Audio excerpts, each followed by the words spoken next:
Her aunt traded her at 16 for a milk cow. The cattle baron doubled the bid twice. The rope was already around the heifer's neck when I rode into Calloway's yard, and I almost turned back around. I didn't need another cow.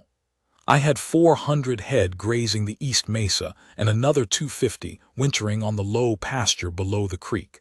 And the last thing I needed was to make a 30-mile round trip to buy one heifer from a man I didn't particularly like. But I owed Del Party a debt, a real one, the kind you can't settle in cash. And Del had asked me, as a favor, to go look at Calloway's stock before Calloway did something foolish like sell to the Bremer brothers, who would work the animal until she was bone and then render her down and feel nothing about it. So I went. I tied Cutter to the post and walked the fence line to where the heifer was staked, checked her teeth, pressed my thumb into the meat along her spine, ran a hand down each leg, watched her move when I stepped back to give her room. She was sound enough. Good legs. A little narrow in the hips maybe, but she'd fill out once she was on better grass. I named a fair price in my head, 35, maybe 40 if Calloway needed convincing, and walked toward the house to find him. What I found instead was a woman on the porch steps. Or a girl. Hard to say at first. She was small, sitting with her knees pressed together and her hands folded in her lap the way a person sits when they've been told to sit there and not move. She had dark hair pinned back with no particular care, and she was wearing a coat that was a season too light for October and boots that had been resoled at least twice. She looked up when my boots hit the bottom step, and her eyes were the color of creek water in late summer, that pale green-brown that shifts depending on where the light comes from. She couldn't have been more than 16, maybe 17 if she'd had a hard year, which I had the impression she had. Behind her the screen door opened and Calloway came out, and behind him came his wife's sister, a woman named Eunice Pratt who I'd seen twice in Morrow Creek and disliked both times on general principle. She was the kind of woman who smiled with her teeth while her eyes were doing arithmetic. Everything about her, from the set of her shoulders to the way she moved down the porch steps, had the quality of something being managed. "Harlan," Calloway said and shook my hand. He was a small, damp man who always seemed slightly surprised by whatever was happening. I never liked his handshake, too soft in the middle. "I came to look at the heifer," I said. Right. He glanced at the girl on the steps like she was part of the furniture. "That's Nora, Eunice's niece, down from Montana." Eunice came to the edge of the porch with her arms folded and her smile in place. "She's been with us 3 weeks," she said. "We've done what we can, but the fact is, we're not positioned to take on a dependent long-term. Her mother passed in the spring. Father's been gone since she was 8. She paused. "It's been an adjustment." I didn't say anything. I was watching the girl Nora, who was watching a spot in the dirt about 6 feet in front of her, her jaw set in a way that told me she'd heard this speech before and had made a private decision about how she was going to get through it. Her hands were still folded in her lap, very still. "We thought," Eunice said, and here is where the thing turned wrong in a way I still can't quite put language to, "we thought it might make sense to look into arrangements, practical ones. She's able-bodied, good with a kitchen, handy with a needle. She's not difficult as long as things are explained to her clearly." I looked at Calloway. Calloway looked at the dirt. "What kind of arrangements?" I said, though some part of me already knew, because there was a quality to the silence that followed the question, a particular held-breath quality, like everyone in the yard had been waiting for me to ask it. "Household arrangements," Eunice said. "A man in your situation, Harlan, a big spread, no wife, nobody keeping the house, it's practical on both sides. We're asking the heifer and $20 for the introduction fee." I stood there. The girl on the steps didn't move, didn't look up, but I saw her hands tighten in her lap, one slow press, the way you grip something when you've decided to let the moment pass over you without letting it inside. I am not a man who loses his temper in the way that people mean when they say that. I have never in my life slammed a door or thrown a thing across a room, or raised my voice above what the situation required. What happens with me is the opposite of that. Something goes very still and very cold and very clear, and I see everything in the room at once, and I understand what each thing is worth and what needs doing about it. I went very still. "The heifer," I said, "is worth $35. I'll give you 40 for her." I looked at Eunice Pratt. "And I'll give you an additional 40 for the girl's keep through whatever time she's been under your roof, not as a purchase price, as a debt you owe her for 3 weeks of her labor that I will be settling on her behalf. She comes to the Rafter Sea as a hired hand, real wages, her own, to save or spend as she decides, and she goes when she wants to go, which is her right as a free person, whatever arrangement you thought you were making here." Eunice's smile didn't disappear. It just stopped being in her eyes and became only a mouth thing. "That's not exactly what we discussed." "No," I said, "it isn't. The alternative is that I ride to Morrow Creek tomorrow morning and describe to Judge Aldrich what I watched happen in this yard today, and we see what he thinks about a woman trying to trade her niece to a cattle rancher for a milk cow and a $20 finder's fee. I'll let you figure out which end of that you'd rather be on." The silence that followed was the third kind of silence in less than 10 minutes, and it was the most satisfying. Calloway said nothing. He had said nothing throughout the whole of it, which told me everything I needed to know about Calloway that I hadn't already known. I didn't look at Nora again until I was ready to leave. When I was ready, I looked at her and said to get whatever she had and put it on the wagon.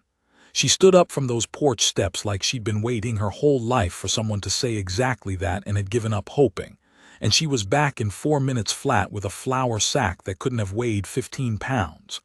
Dress, a few things for washing, a pair of work gloves. That was everything. She put it in the wagon bed and climbed up to the seat without being told and looked straight ahead down the road we'd be taking home. We didn't talk on the ride back.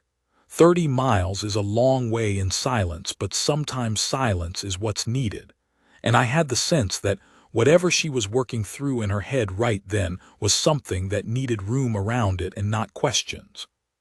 She was 16 years old, and she had just been handed from one stranger to another, and the only difference between the first arrangement and this one was that this one had happened to have better intentions, and she had no particular reason yet to know that for certain. About 10 miles in, she fell asleep with her back against the wagon rail and her chin tipped toward her collarbone. The flour sack had slid and was against her hip.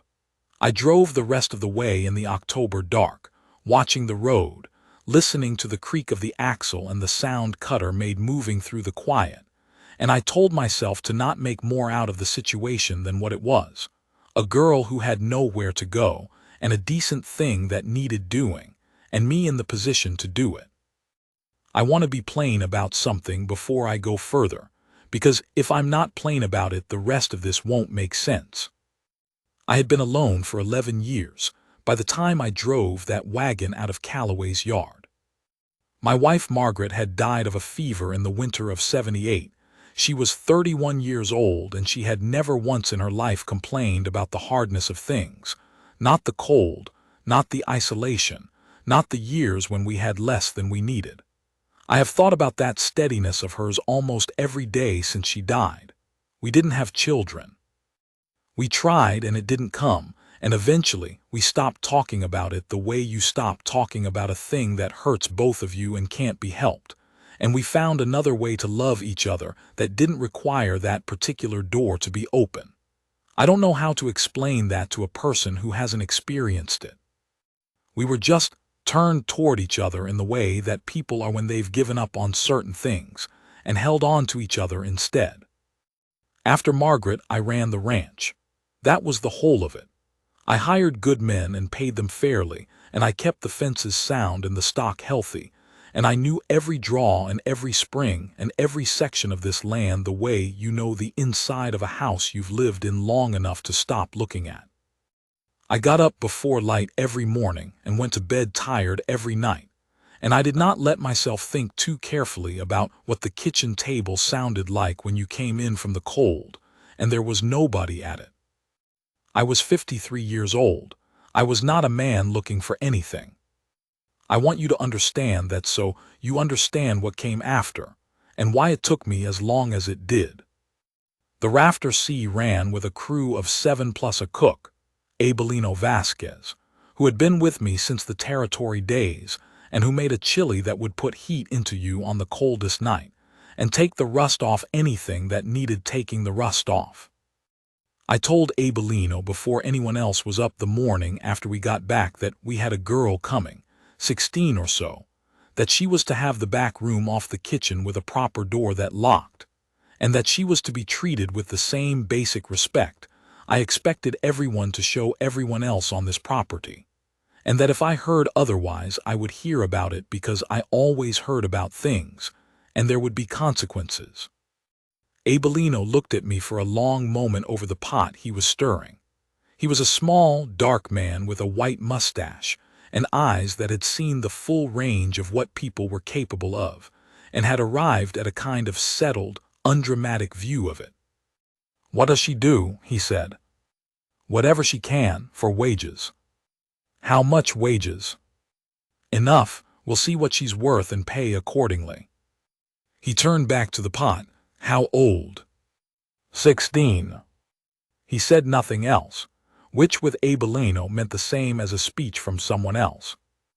Nora woke up on her on the next morning before I did, which told me something right away.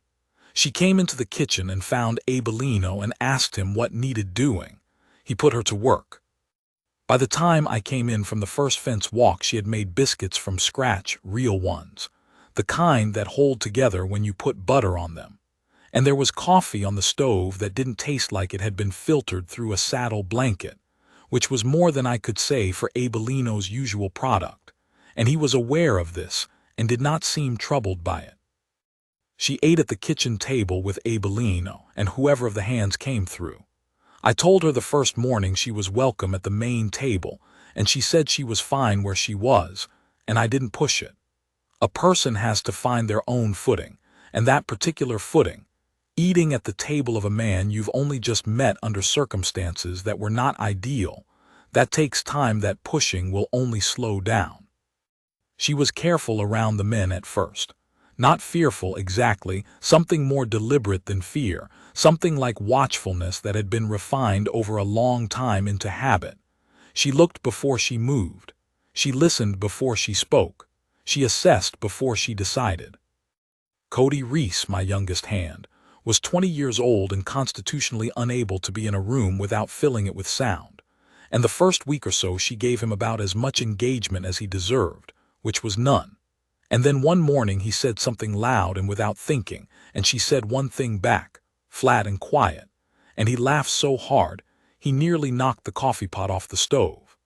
After that, the men treated her like somebody they'd known a while and just hadn't seen recently. I paid her at the end of the first month. She looked at the coins in her palm for a moment with an expression I couldn't fully read, not quite surprise, more like she was checking something against a number in her head and finding it correct but had to see the actual coins to be sure. "Is this right?" she said. "That's right." She closed her fingers around them. She didn't say thank you, she said, "I'll do more than this is worth." I told her she was already doing more than it was worth, which was true. I had not had biscuits like that since before Margaret died, and I wasn't going to pretend otherwise. She looked at me for a moment and then went back to whatever she'd been doing. I went back to work. There is a particular feeling in the range country in October, the last 2 weeks before the cold comes hard.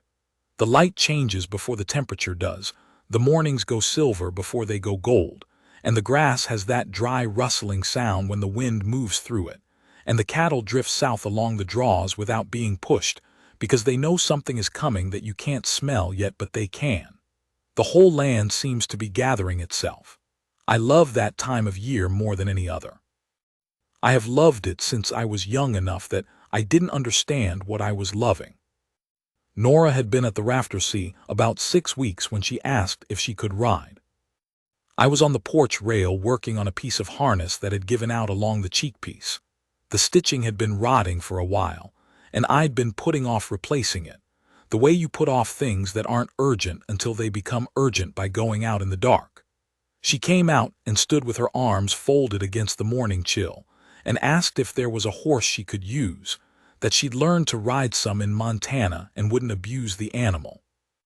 I told her she could have the gray mare, Penny, who was 14 years old and patient, and didn't have much opinion about much of anything anymore, which made her a good horse for a person who needed to find their seat again.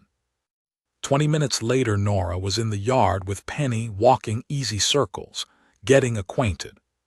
She sat straight and she kept her hands low, and she gave the horse room to understand what was being asked before she asked anything more. It wasn't fancy riding. It was honest riding, the kind that comes from being taught by the land, and not by somebody with a crop and an opinion about your posture. She'd learned on a working animal, doing working things, and it showed in the best way. She rode out east and was gone 2 hours. When she came back, her cheeks were red from the cold, and there was a look on her face I hadn't seen before. The watchfulness was down. She looked like herself, whatever that was, and I realized it was the first time I'd seen her without that careful management of what she was letting show. She asked the next morning if she could go again. I said yes, and sent her out with a list of the east fence sections I'd been meaning to check. She came back with a count of 3 broken posts and a stretch of wire that had been cut, not snapped, and a piece of that wire in her hand as evidence. That last part told me she'd known the difference was worth noting and had brought the proof. "Cut," I said, looking at the wire. "With something small," she said. "I found a button in the mud beside the post, brass, with a bird stamped into it." She held it out. It was a quail. I'd seen that quail before, on buckles and hatbands and a sign over a gate on a property that shared my south boundary and was owned by the Brenner brothers, who I had been having a quiet disagreement with for 3 years about where the boundary actually fell. I turned the button over in my fingers. "Did you tell anyone else?" "No," she said. "I came straight to you." "Good, don't mention it." She looked at me steadily. "Are they dangerous?" "They're the kind of men who are dangerous when they think they can get away with something," I said. "The way to handle them is to make sure they understand they can't." She nodded once, not needing more explanation than that, which was notable. "The button," I said. "You sure about the quail?" "I'm sure. It was stamped deep, not worn. And I know the Brenner brand from the south boundary post. There's a quail on the capstone, same bird." I put the button in my pocket. "How long have you been looking at that boundary post?" "Since the first ride," she said. "You told me to check the east section. I checked the boundaries too." She paused. "I hope that was all right." I said it was all right. I sent 2 men to repair the wire and rode to Morrow Creek myself to have a quiet word with Sheriff Cord Hosser, who was a man who understood the difference between evidence you use and evidence you show. Cord was not a dramatic man. He liked solutions that didn't require paperwork. We didn't need a confrontation. We needed a message delivered in a language those 2 would recognize, something that said we'd noticed and kept the record of it. 3 days later, Cord and a deputy made a social call to the Brenner property, and the week after that the cutting stopped. I thought about Nora finding that button for a long time afterward. She hadn't panicked. Hadn't told Cody Reese, who would have told everyone in earshot inside of an hour. Hadn't ridden out the next day to look for more, which would have changed what was on the ground. Just brought me exactly what she found, told it clean, and let me make the call. You can teach a person a lot of things about ranching. That particular quality, the knowing what to carry and what to leave alone, and the difference between the two, I have never seen it taught. Either a person has it or they don't. She had it at 17. I told myself that was a thing you noticed about a hand, the same way you noticed when a man could read cattle or had a good eye for a fence line. Just a useful quality, nothing more than that. I told myself that for a while.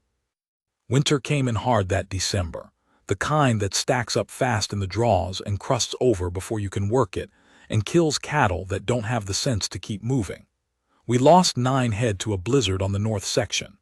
I found them in a draw where they'd pushed themselves against the bank and frozen where they stood, which is a thing you never entirely get used to seeing even after you've seen it several times.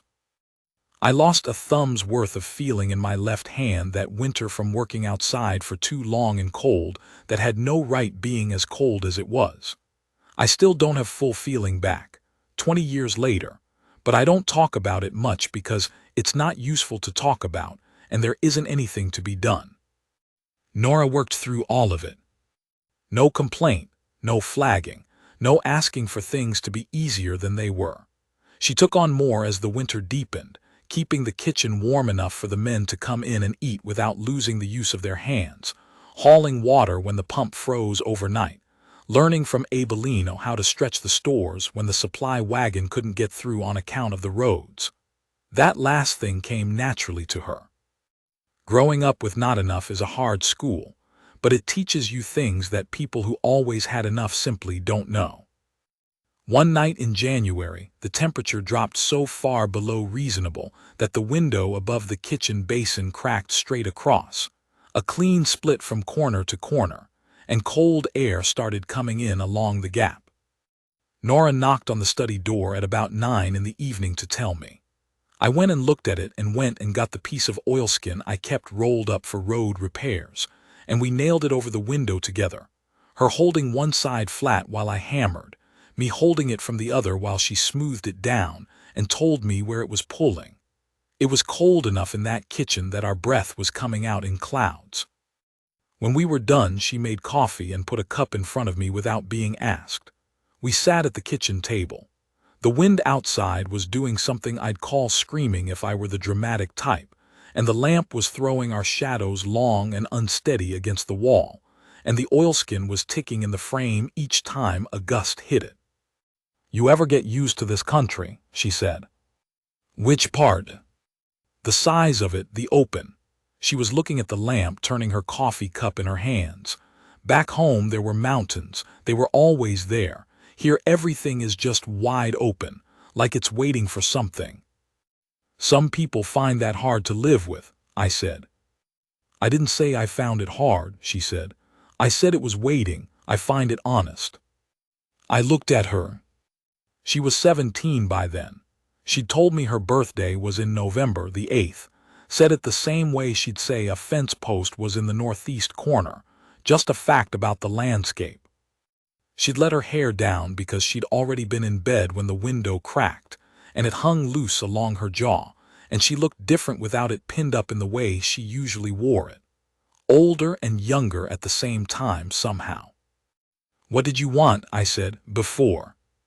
She understood what I meant, before her mother died, before Montana became impossible, before Callaway's porch. She thought about it for a moment. "Something that was mine," she said. "Not much, just something that nobody could take or trade or give away, a piece of ground maybe, or just to not be in someone else's account book." She set her cup down. "I never wanted much. I just wanted what I had to actually belong to me." I nodded. "Do you still?" I said. She looked at me then. Looked at me the way she sometimes did when I'd said something that she was filing carefully. "I'm getting there," she said. She refilled the cups without asking. Outside, the wind had found a gap somewhere in the eave and was producing a low, sustained note, not quite a whistle, more like something breathing. "What was Montana?" I said. I hadn't asked before. She considered. "Cold," she said. "Good in summer, a lot of work for not much." She turned her cup. "My mother took in laundry and sewing. We did all right when the mining was going well and we didn't when it wasn't." A pause. "She was a good woman. She didn't complain either." I heard what she was not saying, which was that she had grown up watching a good woman work herself into the ground for not enough and die of it, and that she had made some private accounting of that fact. "I'm sorry about her," I said. "Thank you," she said, "in the way that means. The thing is done and I carry it and I am not going to put it down here." We didn't say much after that. Finished the coffee, she went to bed. I went back to the study and sat for a while in the dark without lighting another lamp. It was something I'd stopped doing in the years after Margaret, because it's the thing a lonely man does, and I'd made a private rule against it. But there I was again, sitting in the dark in my own house, and I let it go on for a while before I lit the lamp and got back to the account books. The wind had stopped by then. The oilskin was still in the window. I sat there in the quiet of a house that had something in it that it hadn't had before, and I didn't try to name what that was. Spring came late and came fast, the way it does in the plains when winter finally gives up, not a gradual thing but a sudden one, like something that had been held taut finally letting go all at once. The grass came up greener than usual because of all the snowmelt, and the calving started before we were entirely ready, which is how calving usually goes. I ran 3 shifts during calving, day, night, and a midnight check, and slept in pieces and ate when there was a moment for it, and spent more hours in the barn than in the house. It is the part of ranching I have always loved the most, and I could not explain why to you if I tried. Maybe because it is the part where the work is most plainly itself, something alive that needs help, and you either help it or you don't, and there's nothing abstract about the result. Nora started showing up in the barn. Not to help at first, to watch. She'd lean on the gate of whatever stall I was working and follow what I was doing with that particular quality of attention she had. And I'd talk through what I was doing because talking helps when you're working a difficult presentation in a cold barn at 2 in the morning. She asked good questions. Not many, and not at the wrong moments. And the ones she asked were the ones you asked when you already understood the general shape of a thing and wanted to understand the specific. That's a different kind of question than most people ask. About 3 weeks into calving season, we had a first-time heifer in hard labor, calf presenting wrong, and it was pushing 2 in the morning, and my midnight man was down with an infected hand from a fence post-injury 3 days prior. It was me and Cody Reese in that stall, and Cody was 20 and willing, and had watched me work a difficult delivery twice, but hadn't done it himself. Nora was standing at the stall gate when I looked up. I don't know why she was awake. Maybe she'd heard me moving. Maybe she'd been awake already. She was in her coat and her hair was loose, and she was watching me with that look she had when she was working something out. "Can you do exactly what I tell you, right when I tell you?" I said. "Yes," she said. No hesitation, no question about what it involved. I told her where to put her hands and how much pressure to use and what to do when I said the word. She did it exactly right. Not almost right, exactly right, which is the difference between a calf that makes it and one that doesn't. The calf came out just after 3, all legs and complaint, and the heifer turned and started cleaning him, and Cody put his back against the stall wall and let out a long breath that was mostly gratitude. Nora was kneeling in the straw with blood on her hands and her coat. She was looking at the calf with an expression that I can only call recognition, the particular look of someone who has been through something difficult and emerged from the other side, and is watching another creature do the same. I gave her my hand to get up. She took it, and when she was standing she held it for a moment, not long, just a moment, both of us bloody and smelling like a barn, and still a little bit charged from the work the way you sometimes are when a thing came close to going wrong and didn't. "You did good," I said. She squeezed my hand once, just once, and let go. "So did you," she said. She went back inside. I stayed in the barn another hour checking on them and thinking about nothing in particular, or telling myself I was thinking about nothing in particular, which is not quite the same thing. She turned 18 in November. I had been thinking about what I intended to do about my own situation since around March, which I am aware is a long time to think about a thing, and which I am also aware is not entirely dignified for a man of my age and standing. But I ran the situation from every angle I could reach, and every angle had something wrong with it. The age difference, which was real. The way it had started, me pulling her out of a situation where she'd been treated as a transaction, which was not the kind of ground a man wants to be standing on when he's trying to offer something different. The power of it, the fact that she worked for me and lived on my property, and that any feeling she had for me might be gratitude wearing the mask of something else. Those were real concerns, and I gave them real weight. And then on the other side, the button in the mud, the January night and what she'd said about the country being honest, the night in the barn and her hand in mine, which I hadn't stopped thinking about since it happened, the particular quality of the mornings now, which had changed in a way I couldn't quantify or explain, only notice. I told myself I'd wait until after the birthday and see. Abelino made a cake. He had never in all his years at the Rafter Sea made a cake for anyone, and he made this one without being asked, a dark one with molasses that he produced from some private knowledge of how to make things from what was available. The men pooled together and bought her a pair of good riding gloves from the dry goods store in Morrow Creek, real quality ones, lined, not the cheap work kind, and she looked at those gloves sitting on the table in front of her, and her face went through something complicated that she resolved in about 2 seconds, and then she said, "You all didn't have to do that," in the tone of someone who was not used to being on the receiving end of a gesture with no transaction attached to it. After supper, I asked her to come out to the porch. We stood there in the dark. The sky was what it always is in November out here, enormous and full of stars, the kind of sky that makes you understand why people used to think heaven was up there, because where else could anything that big and that permanent be? "I owe you a year's accounting," I said. She looked at me. "You've earned more than you've been paid," I said. "I want to correct that." "Harlan." She said my name in a way that told me she knew where I was going and was waiting for me to get there. "That's not why you asked me out here," she said. I was quiet for a moment. "No," I said, "it isn't." She waited. She was good at waiting. Patience was maybe the thing she had in most abundance, which makes sense when you grow up with nothing to count on. "I'm 54 years old," I said. "I have a ranch that takes more than I've got to give some seasons and gives back in others, and I have never had any great interest in anything else. I'm not an easy man to be around. I know that. I go quiet when things are difficult, and I work through problems by myself, and I don't explain what I'm doing unless someone asks directly. I had a wife who was better than I deserved, and she'd be the first to tell you I was not what you'd call a natural at being married, though I tried." I stopped, started over. "I'm not asking you for anything. What you choose to do with your life is yours. If you want to leave here when spring comes, I'll make sure you leave with wages enough to start somewhere real.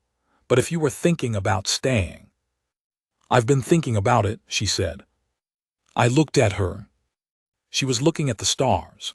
Her profile in the dark, the clean line of jaw and brow, the cold had put color in her cheeks, and her breath was coming out in small clouds. She turned and looked at me, and there was nothing complicated or conditional about the way she looked at me. It was direct. It was certain. It was the look of a woman who has examined a thing from every direction available to her and has arrived at a conclusion she is prepared to stand behind. "I was thinking," she said, "that I'd been handed to one man in my life already, handed like something to be placed and used, and if I was going to choose one on my own terms with my own eyes, I'd want it to be someone who saw what that situation was and was angry enough about it to do something." She paused. "I've been watching you for a year and a half, Harlan. You're not a mystery. You're just quiet. There's a difference." I said, "I don't get easier with time." "Good," she said. "I've had enough of things that pretend to be softer than they are." I reached out and put my hand against the side of her face. Her cheek was cold from the November air, and she turned into it slightly, not dramatically, just the small natural movement toward warmth that a body makes when it trusts where the warmth is coming from. "I'll do right by you," I said. "I know you don't need someone to do right by you. You've been doing right by yourself since you were a child with no help from anyone. But I'll do it anyway because that's what I have to give." She put her hand over mine, the one against her cheek, and held it there for a moment. "I know you will," she said. "That's the whole of it. That's the only reason I'm still here." We were married in February, in the parlor of the Rafter Sea, with Abelino and Cord Hosser and 4 of the hands, and a traveling preacher as witnesses. She wore her good dress, the blue one with the collar she'd sewn herself over the winter to replace the one that had frayed. I wore my Sunday coat that had last been on my body at Margaret's funeral and hadn't seen a pressing iron since. Nora pressed it herself the morning of the wedding and said nothing about the state it was in, just did it, which seemed right. It was not a ceremony with decoration. Neither of us wanted decoration. We wanted the thing itself, said plainly in front of people who knew us, and that's what we got. The preacher was a small man who had been riding circuits since before the war and who read the words without any particular embellishment, which I respected. Afterward, Abelino made tamales. He always made tamales when something important had happened. It was his way of marking an occasion without making a speech about it. And someone produced a bottle of good rye from somewhere, and Cody Reese played badly on a borrowed guitar with the cheerful conviction of a man who believes enthusiasm compensates for technique. We all sat around the big table until late in the evening. I looked at Nora at the far end of the table. She was talking to one of the hands about the best way to pull a stubborn calf, gesturing with a tamale to make a point about hand position, and the hand was nodding along like she was a man he'd worked beside for years, which in most of the ways that mattered she was. I thought, there it is. That's what it looks like when it's right. Later, after the men had gone, she was washing the dishes and I came in and stood in the kitchen doorway the way I had for going on 2 years, watching her work, except that now it meant something different and both of us knew it and neither of us felt the need to remark on it. She handed me a dish to dry without turning around. I dried it, stood beside her. We worked through the stack and neither of us said anything, and the lamp was low and the house was quiet and the February cold was at every window and we were warm in it. When we were done, she wiped her hands on the cloth and hung it and turned and looked at me, not with any particular dramatics, just looked at me the way you look at something that is yours and that you chose. "All right," she said, quietly, more to herself than to me, like she was confirming an answer she'd worked out a long time ago. "All right," I said. We went to bed, and I want to say what the morning was like, waking up in my own house with someone in it, someone who belonged there of her own choosing, freely and with full knowledge of what it was, but I don't have the right words for that, and I'm not going to reach for the wrong ones. Some things are not improved by language. I got up before light and went to the barn to feed. The cold was something. She had coffee ready when I came back in, which she had done every morning for going on 2 years, and which she did that morning the same as any other, except that when she set the cup in front of me, she left her hand there for a moment, on the table beside the cup, and I put mine over it. We didn't make a thing of it, we just had breakfast. I thought, there it is. I want to tell you something about the years that followed, because this is the part that doesn't come with a story the way the beginning does. People talk about love the way they talk about gold, something you find, a strike in a particular place, and once you've found it the work is done and you're a rich man forever. That has not been my experience. The love I have known in this life is not something you find and then possess. It is something you build, the same way you build a fence or a barn or a working ranch, slow and straight, and with materials that are worth what they cost, with the knowledge that there will be weather and that the weather is not a sign you've done something wrong. It is a sign that you've built something worth weathering. Nora was 19 when the winter of '86 hit us. You may remember that winter, or you may have only heard about it. The whole Central Plains froze from November to March in a way that killed cattle by the tens of thousands across half the territory. I lost 60 head and 2 horses, and a section of fence on the north boundary that I still haven't fully gotten back to 20 years later, because there is always something more pressing.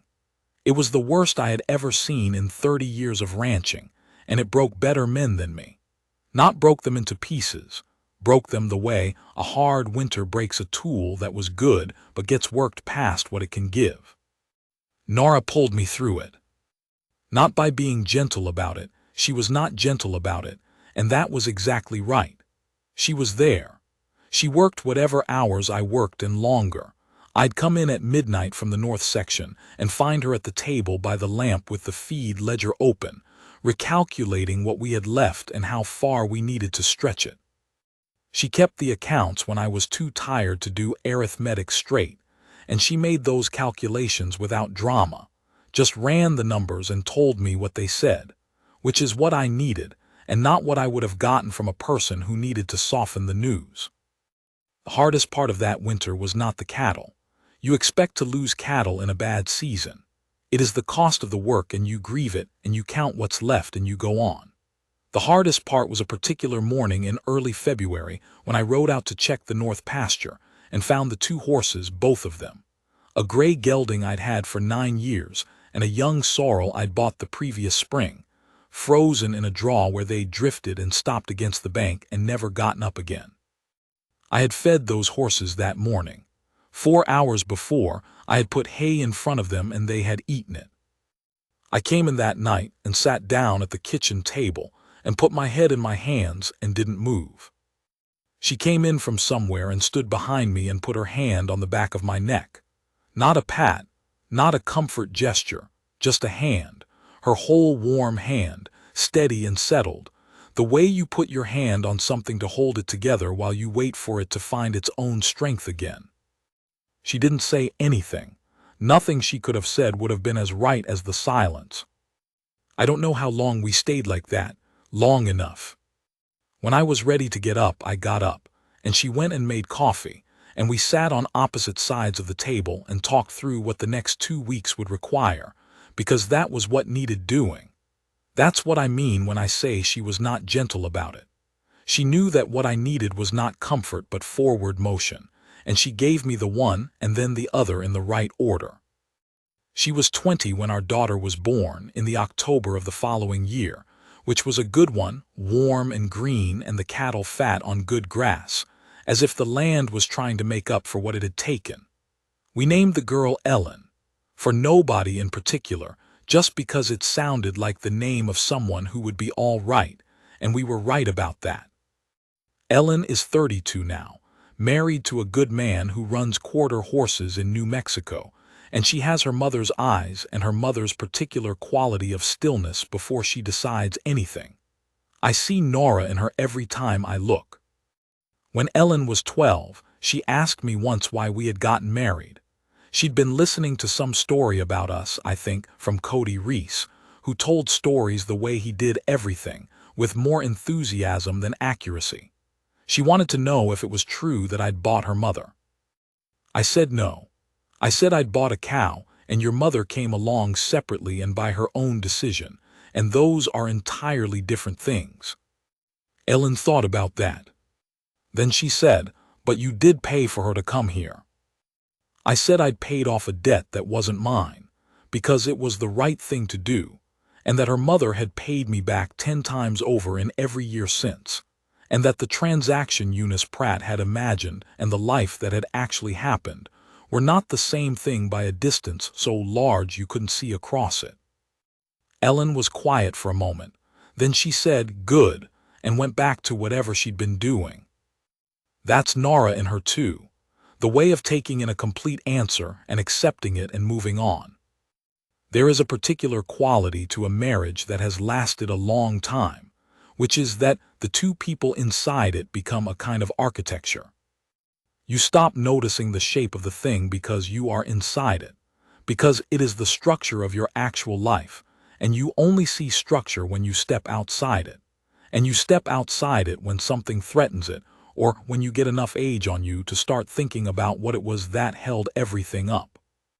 We had disagreements, real ones, about money some years, about the way I withdrew when things were hard, about what to do when Ellen was 17 and wanted to go east to school, and I thought she was too young and Nora thought she was ready. On that last one Nora was right and I admitted it, which took me 3 weeks and which she did not hold against me. She was good at not holding things against me. She understood that I got to the right place eventually, but I sometimes got there slow. And she decided at some point that slow was acceptable as long as I actually arrived. She took over the South Section bookkeeping in the early 1890s when I had a bad knee that kept me off a horse for 2 months one spring, and she was better at it than I was, which I told her straight out because there was no reason not to. She had a way of seeing where money was being lost in small amounts across many places, which is the kind of loss that kills a ranch slowly without ever producing a single dramatic crisis, and she fixed 3 of those before I'd even noticed them. Abelino died in the summer of 1901, peacefully, in his bed, which was more than most men in this territory got. I dug the grave myself and said what I could and felt his absence in the kitchen, and in the morning, and in every tamale I ate for the rest of my life, all of which were less good. Cody Reese came to the funeral and cried openly and without apology, which is the kind of man Cody turned out to be, and I think better of him for it. I am 73 years old. I've stopped being particular about counting because after a certain number the number isn't the important part. The important part is what's in the number, what got lived inside it. The Rafter C is different than it was. We sold the North Section 15 years ago when the price was right and put the money into water rights on the South Creek, which turned out to be a better trade than I understood at the time. We're smaller in terms of head count, but the margins are sounder, and I have 3 good men where I used to have 7, and the work gets done. Nara is 54 this year. I want you to hold that for a moment. The girl who came to me with everything she owned in a flour sack that weighed 15 pounds, who pressed my coat the morning of our wedding without being asked, who put her hand on the back of my neck in the worst winter of my life and left it there until I was ready to stand up again. She is 54 years old, and she is more herself than she has ever been. Not preserved, not the same as she was at 18. More herself. The way a good piece of land is more itself after it's been worked well for a long time. All the potential that was there at the start finally having had the room and the time and the right conditions to become what it was always going to be. She rides most mornings. Penny has been gone a long time, but she's on a young sorrel now that has more ideas about things than a horse his age is entitled to. And she handles him with the same patience she handles everything, steady, clear, without drama, with the expectation that he will eventually come around to understanding what's being asked. He always does. This morning, I sat on the porch rail with my coffee and watched her come back from the east fence. The sky was doing that silver to gold thing it does in October mornings, that slow wash of color that moves from the horizon up, and the sorrel was blowing steam from his nostrils, and she came through the gate and swung down in the easy way she has of getting off a horse, and she caught me watching and didn't smile, exactly. The corners of her mouth acknowledged something, some private transaction between us, the way they do when you have been watching each other for long enough that being watched is just part of the language. "Fence line sound," she said. "Good," I said. She tied the sorrel to the rail and came up to the porch, and I handed her my coffee because hers wasn't made yet, and she took it without asking, the way you take things from a person when you have known them long enough to know they were already planning on giving it to you. She leaned on the rail beside me. The sun was up properly now, and the light was that particular October gold, low and long, the kind that makes the grass look like it has been there since the beginning of everything and intends to stay. The sorrel was pulling at his tie. Down in the south pasture I could hear the cattle moving. "You're staring," she said. "I'm looking," I said. She gave me back my coffee and went inside to make her own. I stayed on the porch a while longer. My left hand doesn't warm up any more the way it should, hasn't since that January when the window cracked and the cold got into it for good, and I held the cup with both hands and let the warmth from the coffee do what it could. The thing I know now that I didn't know at 53, there is a version of a man's life that is made of work and endurance and pride in what he has built, and it is not a small thing, and a man could live it all the way through and call it a life and not be wrong. I have known men who did exactly that and died in it and were at peace. I might have been one of them. And there is another version. A version where a flour sack weighing 15 pounds changes the direction of everything. Not because you were looking for that to happen, but because you did the right thing one afternoon in a yard you'd have rather not been in. And the right thing had consequences that reached further than you were thinking about at the time. I doubled the bid twice because the arrangement was wrong, and I was the only man in that yard who seemed to have noticed. I paid $40 for a heifer and another $40 to settle a debt that wasn't mine, and I drove home with a girl in a too-light coat sitting upright in my wagon, her 15 pounds of everything in a sack against her hip. I did not plan for what came from that. I couldn't have. But that's what I want to tell you, if there's one thing. The best things don't come from planning.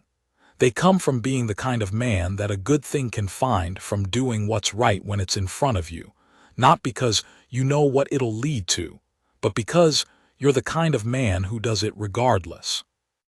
The rest takes care of itself, if you're willing to be patient and honest and present and hardworking, and occasionally wrong and capable of admitting it.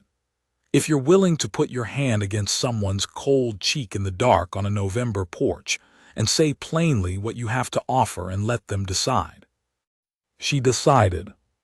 That's been the whole of it. That's been everything.